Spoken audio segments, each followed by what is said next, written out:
भितरी। सन 1933 जुलाई का महीना था। गुरु पूर्णिमा का दिन था।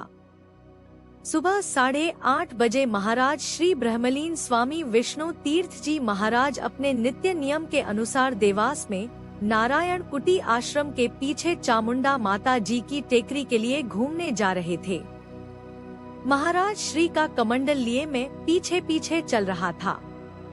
प्रातः काल की शीतल समीर शरीर में आनंद तथा मन में उत्साह का संचार कर रही थी।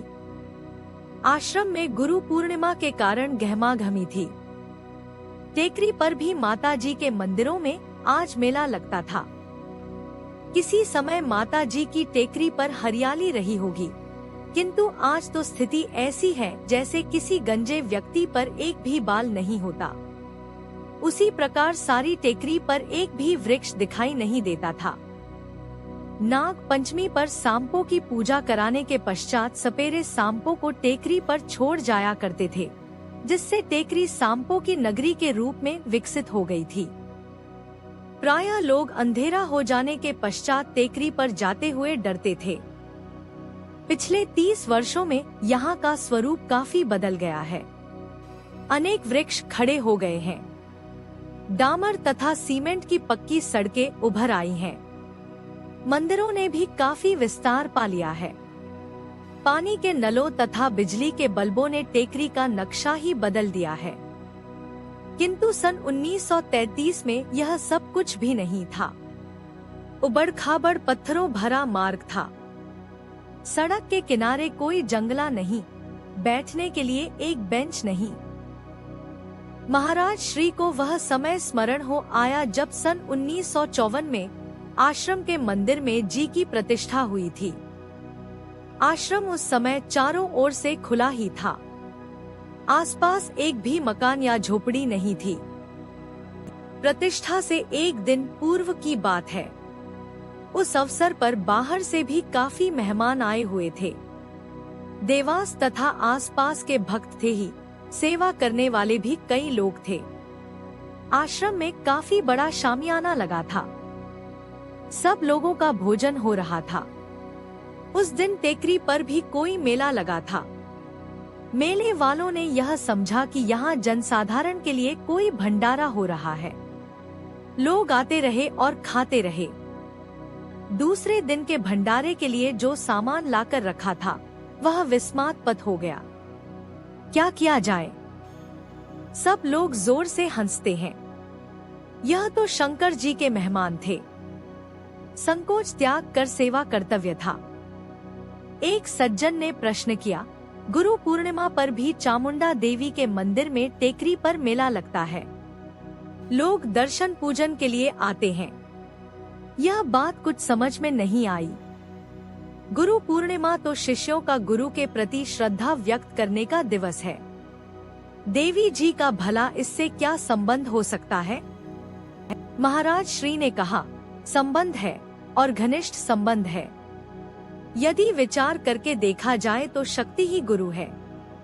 शक्ति से युक्त होने पर ही ईश्वर गुरु तत्व कहलाता है, क्योंकि शक्ति के संयोग के बिना न तो ईश्वर किसी का अंधकार मिटा सकता है, न ही कल्याण कर सकता है, तथा न ही किसी की प्रार्थना सुन सकता है, जो कि गुरु का वास्तविक कार्य है। गुरुओं में भी वही शक्ति अंतर गुरु के रूप में कार्य करती है, अर्थात गुरुओं का वास्तविक स्वरूप गुरु है। अतः यदि कोई भगवती के मंदिर में गुरु पूर्णिमा पर पूजन के लिए जाता है तो इसमें आश्चर्य की क्या बात है? इस पर किसी ने शंका व्यक्त की, शक्ति का ब्रह्मा के साथ आधार अधे के रूप में अभिन्न संबंध कहा जाता है, जबकि आप कह रहे हैं कि शक्ति से युक्त होने पर ही ब्रह्मा का गुरु तत्व नाम होता है, अर्थात शक्ति ब्रह्मा से कभी युक्त होती है तो कभी वियुक्त। इस प्रकार गुरु तत्व भी नित्य तत्व नहीं रहा। जो स्वयं अनित्य है वह किसी को नित्य कैसे प्रदान कर सकता है?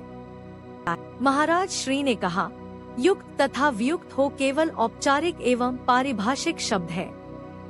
जब शक्ति ब्रह्मा में विलीन होकर प्रसुप्त अवस्था में चली जाती है तो उसे ब्रह्मा की शक्ति से रहित अवस्था कहा जाता है, क्योंकि तब शक्ति एकदम क्रिया रहित हो जाती है।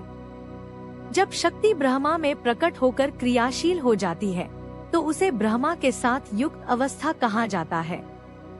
विलीना अवस्था में भी शक्ति की विद्यमान तथा ब्रह्मा के साथ उसकी अभिन्नता में कोई अंतर नहीं आता। विलीन हो जाने पर शक्ति की क्रिया भी विलीन हो जाती है तथा ब्रह्मा भी शव के समान हो जाता है। अतः तुम्हारी शंका निराधार है। पुनः एक शंका उपस्थित की गई, फिर भी गुरु तत्व तो अनित्य हो ही गया। जब शक्ति ब्रह्मा में विलीन हो जाती है उस समय गुरु तत्व नहीं होता। जब शक्ति प्रकट एवं क्रियाशील हो जाती है तब गुरु तत्व भी प्रकट हो जाता है। महाराज श्री ने कहा, तुम्हारी यह युक्ति हमारी समझ में नहीं आई।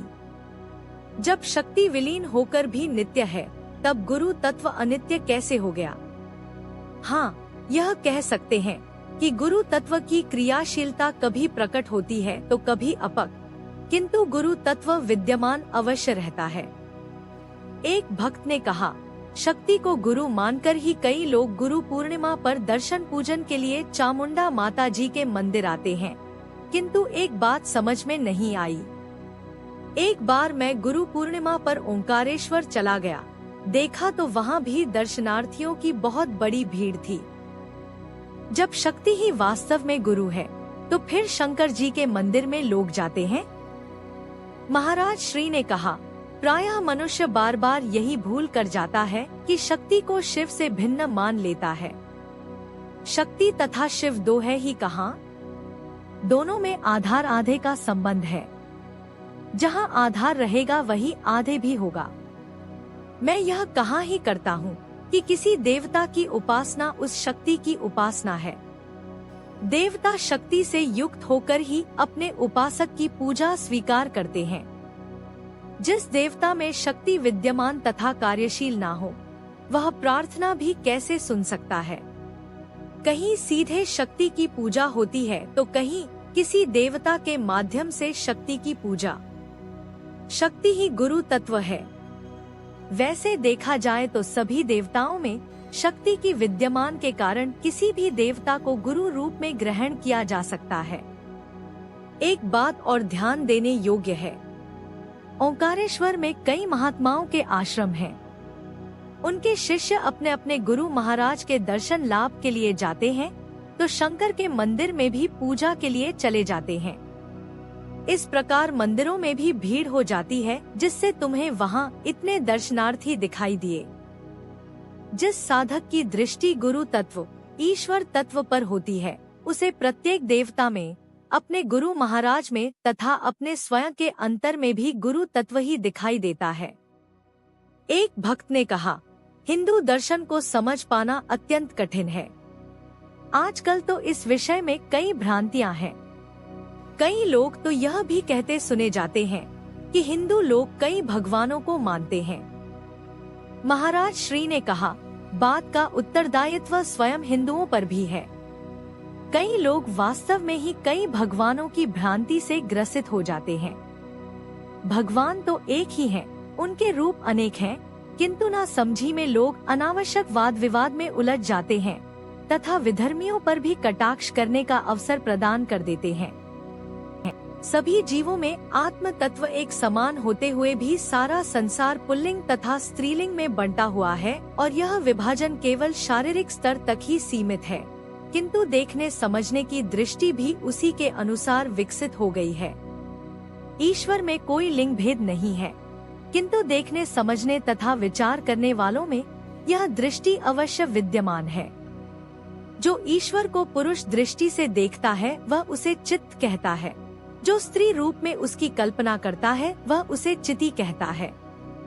एक ही ईश्वर कहीं पुरुष रूप में तो कहीं स्त्री रूप में दिखाई देते हैं।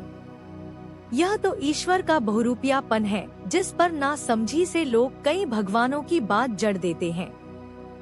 भगवान के कई रूप निश्चित करने में भक्तों की श्रद्धा तथा भावना भी एक महत्वपूर्ण पक्ष है।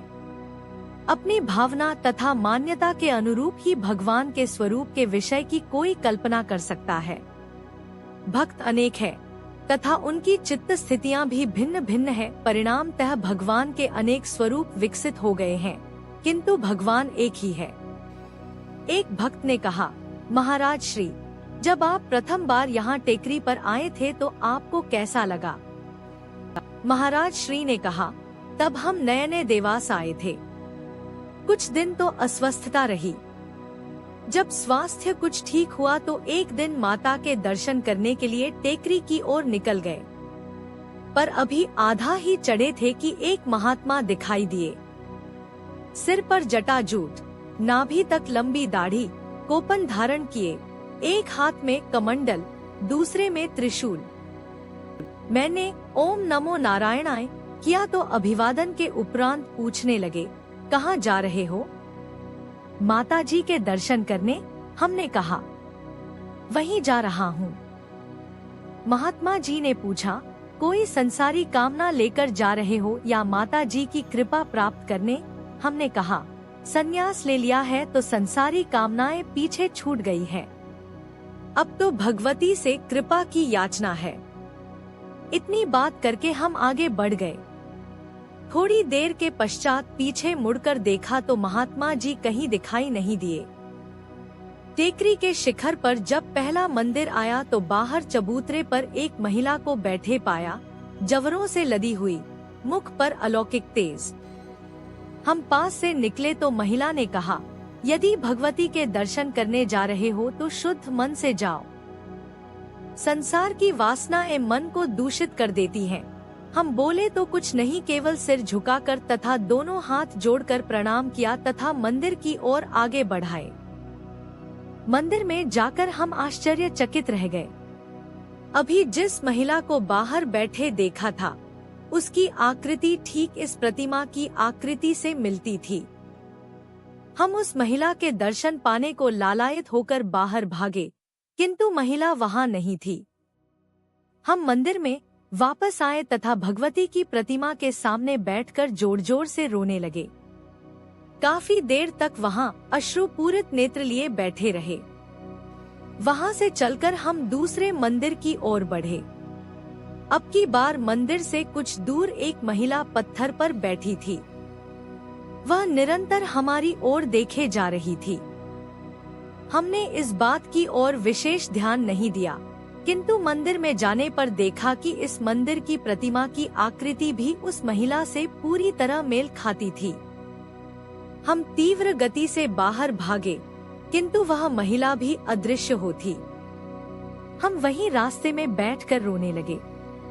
रोने की आवाज सुनकर पुजारी जी मंदिर से बाहर निकल आए। हमसे रोने का कारण बहुत पूछा, किंतु हम क्या बताते। मंदिर में दर्शन करके हम आगे बढ़ गए। जब चामुंडा माता जी का मंदिर आया तो हम बड़े ध्यान से चारों ओर देख रहे थे। सहसा हमें गुफा के ऊपर एक महिला बैठी दिखाई दे गई। ऊपर चढ़ने का कोई मार्ग था नहीं। हमने वहीं से प्रणाम किया, जिसका उत्तर उन्होंने हाथ उठाकर आशीर्वाद के रूप में दिया। उसके पश्चात वह महिला अदृश्य हो गई। दवासक थे क्या भगवती ने कई महिलाओं के रूप में हमें दर्शन दिए? फिर हमसे बात क्यों नहीं की? इतने में क्या देखता हूँ कि चामुंडा जी मेरे सामने प्रकट हो गई। हम लेटे हुए थे तो उठकर बैठ गए तथा प्रणाम किया। इतने में चामुंडा भगवती के कई रूप उनके आसपास प्रकट हो गए। हम विस्मित हुए। अभी देख ही रहे थे कि माता जी के दोनों ओर राम, कृष्ण, शंकर, हनुमान तथा दत्तात्रेय की आकृतियां प्रकट हो गई।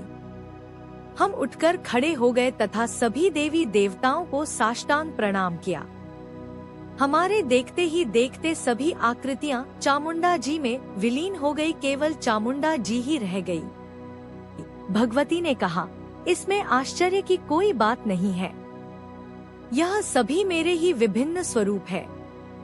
मेरा ही सारा विस्तार है, मेरी ही क्रिया है। तुम जगत में जो कुछ देखते हो सब मुझसे ही प्रकट होता है तथा मुझ में ही समा जाता है। हिमखंड भी मेरा ही स्वरूप है तथा आकाश भी। पशु पक्षी देवी देवता संसारी विरक्त गुरु चेला मेरे अतिरिक्त कुछ नहीं। तुम्हारा कल्याण हो। इतना कहकर भगवती अदृश्य हो गई। महाराज श्री की बातें सुनकर सब मौन धारण किए हुए थे। बातें करते तथा विभिन्न मंदिरों के सामने खड़े होकर प्रणाम करते हुए हम चामुंडा माता जी के सामने मंदिर पहुंच गए थे। महाराज श्री ने हाथ की छड़ी एक दीवार से टका दी और चप्पल उतार दी। दोनों हाथ जोड़कर तथा सर झुकाकर प्रणाम किया। फिर एक पत्थर पर बैठकर मंदिर का इतिहास सुनाने लगे। जय गुरुदेव।